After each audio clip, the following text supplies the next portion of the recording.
Hello प्यारे बच्चों, तो कैसे हो आप सब। उम्मीद है आप बढ़िया होंगे और आपकी पढ़ाई भी बेहतर चल रही होगी। तो प्यारे बच्चों, जैसे कि आप जान रहे हैं, हमारे चैनल SWR ऑनलाइन क्लासेस पर सभी विषयों की क्लास चलाई जा रही है। तो आज हम आपके लिए लेकर आए हैं क्लास 10th सामाजिक विज्ञान, जो कि 2024 और 25 बोर्ड एग्जामिनेशन के लिए है।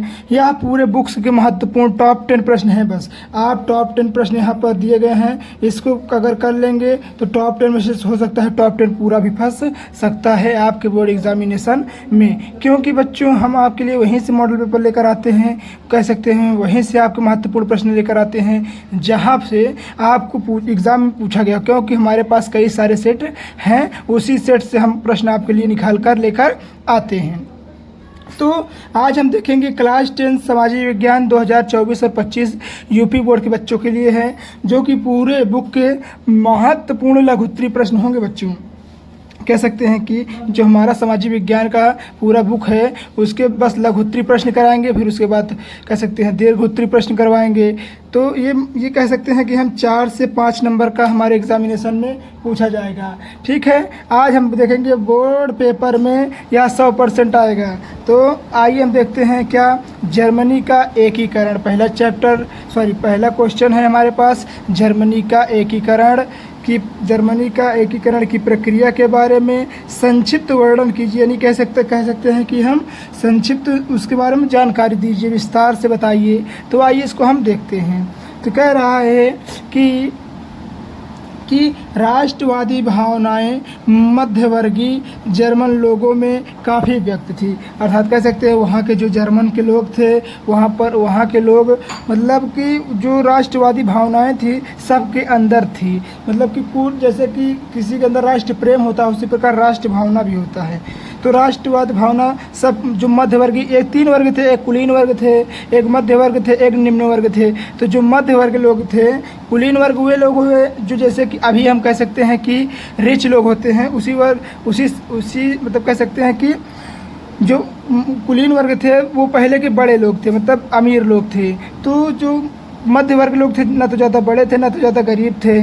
तो उनके लोग जो मध्य वर्ग के लोग थे उनके अंदर जो जर्मनवाद की भावना थी कूट के भरी थी।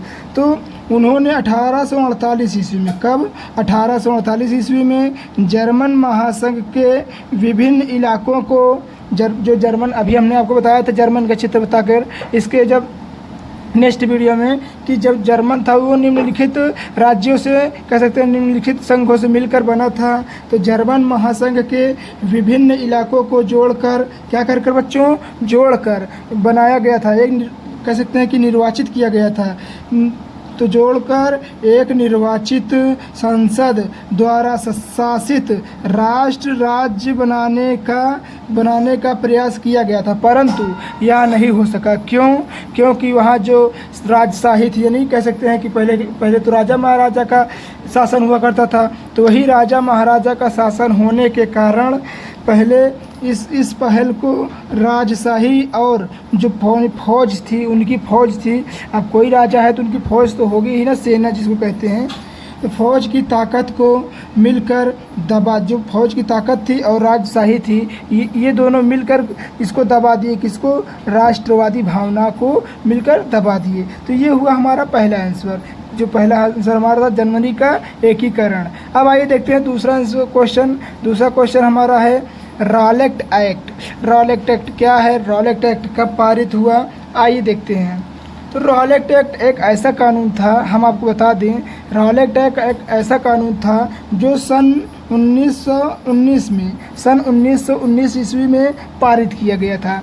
रॉलेट एक्ट एक ऐसा कानून था जो सन 1919 ईस्वी में पारित किया गया था, जिसमें क्या होता था पता है आपको, जिसमें जो भारत के लोग थे, यानी कह सकते हैं भारतीयों पर, मतलब जैसे कि 4 लोग खड़े हैं तो उनको गिरफ्तार कर लेते थे, और गिरफ्तार करके उन पर बिना मतलब कोई शंका के आधार पर कह सकते हैं भारतीयों पर किसी तरह का मुकदमा चलाए बिना शंका के आधार पर उन्हें गिरफ्तार कर लिया जाता था और 2 से 4 सालों तक उन्हें जेल में बंद कर दिया जाता था। क्योंकि रॉलेट एक्ट ऐसा कानून था, जैसे अभी धारा 144 लागू होती है ना, ठीक उसी प्रकार रॉलेट एक्ट था कब? सन 1919 ईस्वी में। आइए देखते हैं तीसरा क्वेश्चन। तीसरा क्वेश्चन हमारा क्या है?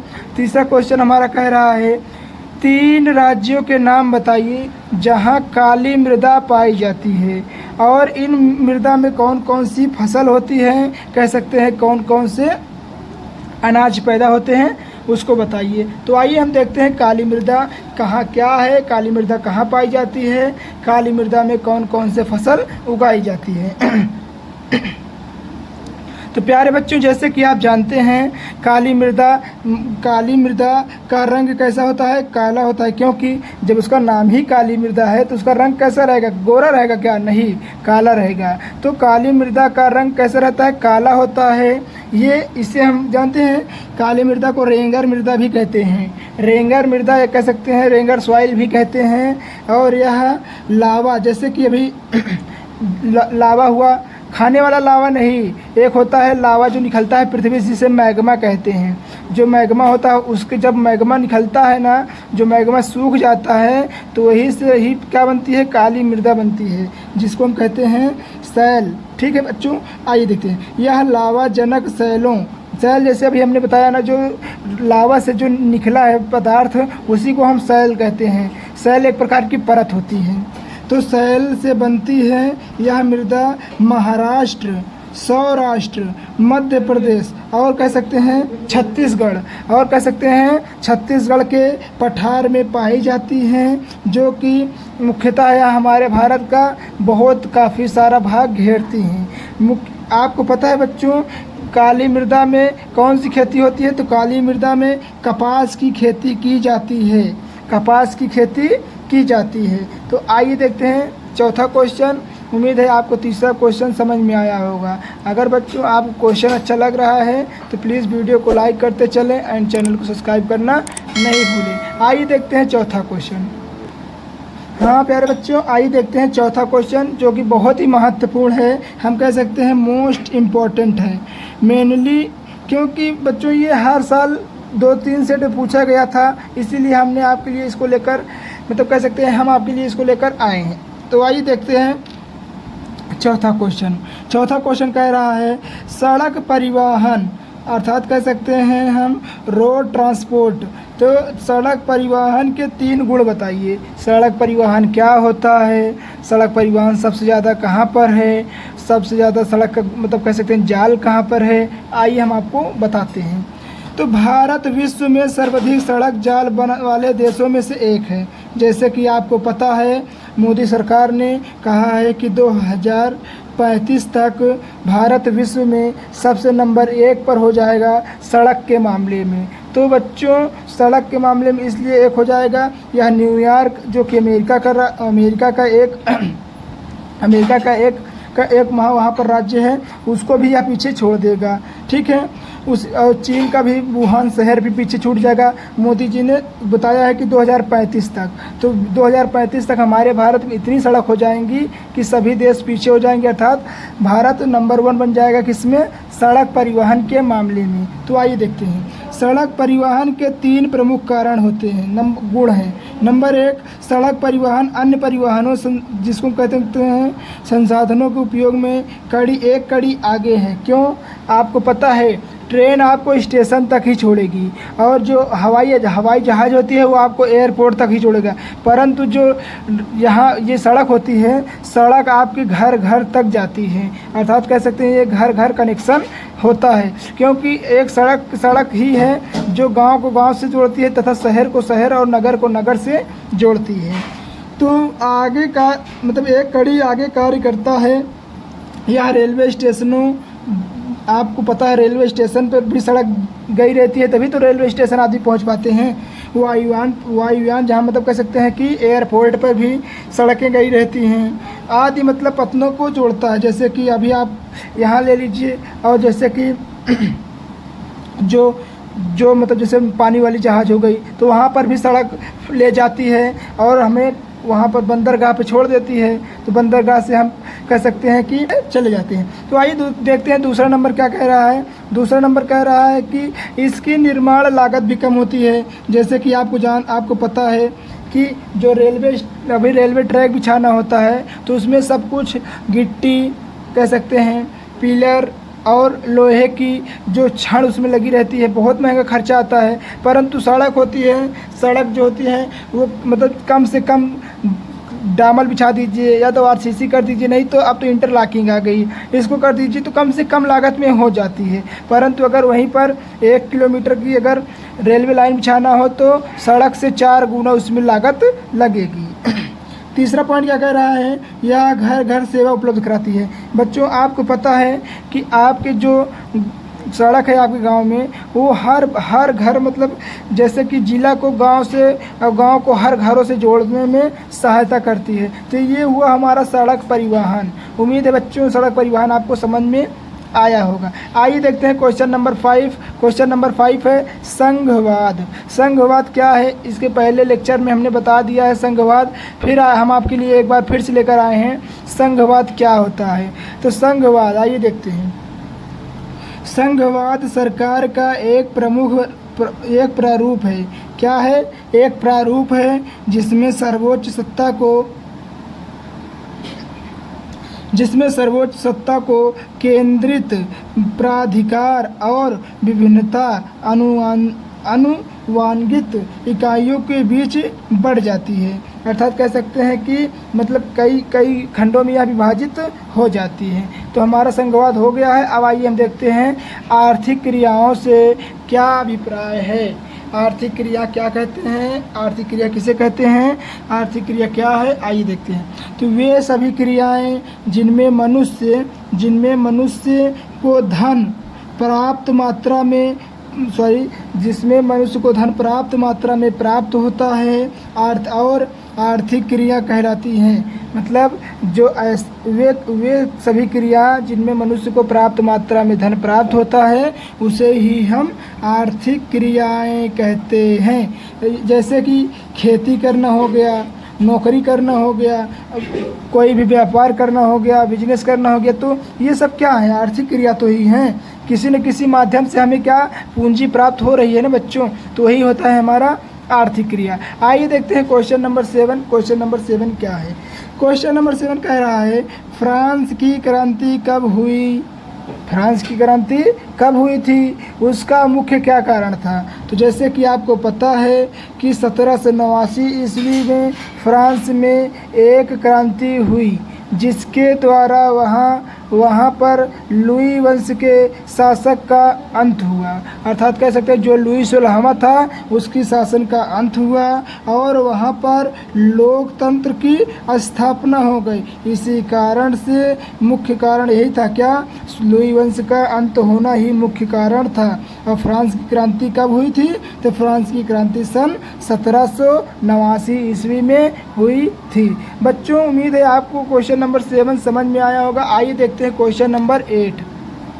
आइए देखते हैं बच्चों क्वेश्चन नंबर 8। क्वेश्चन नंबर 8 कह रहा है जलियांवाला बाग हत्याकांड कब हुआ था। तो जैसे कि आपको पता है, नहीं पता है तो हम आपको बता दें कि जलियांवाला बाग हत्याकांड एक बहुत ही भयावह कांड था जो कि 13 अप्रैल सन 1919 ईस्वी में पंजाब के अमृतसर के ज़िले में, अमृतसर ज़िला था, पंजाब राज्य है तो अमृतसर ज़िला था, अमृतसर ज़िले में अमृतसर में हुआ था। तो अमृतसर में एक स्थान था कहाँ, जलियांवाला बाग, वहीं पर हुआ था जिसमें लगभग कह सकते हैं कि सैकड़ों से लेकर हज़ारों लोग मारे गए थे। इसमें अंग्रेज जनरल डायर, अंग्रेज जो उसके जर्नल था उस समय का जनरल डायर ने निहत्थे लोगों पर कह सकते हैं वहाँ पर एकजुट हुए लोगों पर अंधाधुंध गोलियां चलवा दी थी। बहुत से लोग सोचे कि हम कुएं में कूद जाएंगे तो हमारे प्राण बच जाएंगे, परंतु उन्हें क्या पता था कि वह कुआं मौत का कुआं बन जाएगा। वहाँ पर जो कुआं था वो कुआं पूरा लाशों से पट गया और जो बहुत से लोग सोचे कि हम दीवार डाक कर भाग सकें तो दीवार बहुत लंबी थी बच्चों, यह मुमकिन नहीं हो सका, जिसमें हज़ारों लोगों ने अपनी जान गंवा दी। यह जो जलियांवाला बाग हत्याकांड है, यहाँ पर आया 13 अप्रैल 1919 को मनाया गया था, सॉरी हुआ था पहली बार, तो 13 अप्रैल 1919 को यह हत्याकांड हुआ था। अब आइए देखते हैं क्वेश्चन नंबर 9। क्वेश्चन नंबर 9 क्या है? क्वेश्चन नंबर 9 है, जर्मनी का एकीकरण की भूमिका किसने निभाई थी? तो इसको हमने अपने से बनाकर बताया है आपको कि जैसा कि आप जानते हैं, जैसा कि हम जानते हैं या आप जानते हैं, तो जैसा कि हम जानते हैं कि जर्मनी के एकीकरण की भूमिका किसने निभाया था? तो बिस्मार्क ने निभाया था। तो जर्मनी की एकीकरण की भूमिका बिस्मार्क ने निभाया था। ये हुआ हमारा क्वेश्चन नंबर 9। आइए देखते हैं क्वेश्चन नंबर 10। तो क्वेश्चन नंबर 10 है, सबसे सरल क्वेश्चन यही है बच्चों, क्या संसाधन क्या है या संसाधन किसे कहते हैं? आइए देखते हैं। हर वह वस्तु जो हमारी आवश्यकताओं को पूर्ति करता है, जो हमारी आवश्यकताओं को पूर्ण करता है या पूर्ति करता है, संसाधन कहलाता है। जैसे कि प्यारे बच्चों, हमारे पास यह हो गया मार्कर। तो ये मार्कर हमारी आवश्यकताओं की पूर्ति किस प्रकार कर रहा है? क्योंकि यह हमारे लिखने में सहायता कर रहा है, इसीलिए यह क्या हो गया? एक प्रकार का संसाधन हो गया। मोबाइल फ़ोन हो गया जो वीडियो शूट करने में सहायता कर रहा है, तो हमारा क्या हो गया? संसाधन हो गया। संसाधन जैसे कि हमारा ये क्या हो गया? कॉपी हो गई। तो कॉपी क्या हो गई? जो हमारे लिखने और आपको पढ़ने में सहायता कर रहा है, तो ये क्या हो गया? आपका संसाधन हो गया। तो उम्मीद है बच्चों आपको यह वीडियो बहुत अच्छी लगी होगी। आज की वीडियो में बस इतना ही। अगर आप वीडियो पर अगर नए हैं, अगर अभी तक आपने वीडियो को लाइक नहीं किया तो प्लीज़ वीडियो को लाइक कर दीजिएगा। अगर आप चैनल पर नए हैं तो चैनल को सब्सक्राइब कर दीजिएगा और शेयर करना बच्चों नहीं भूलिएगा। ठीक है, मिलते हैं किसी नेक्स्ट वीडियो में, तब तक के लिए धन्यवाद।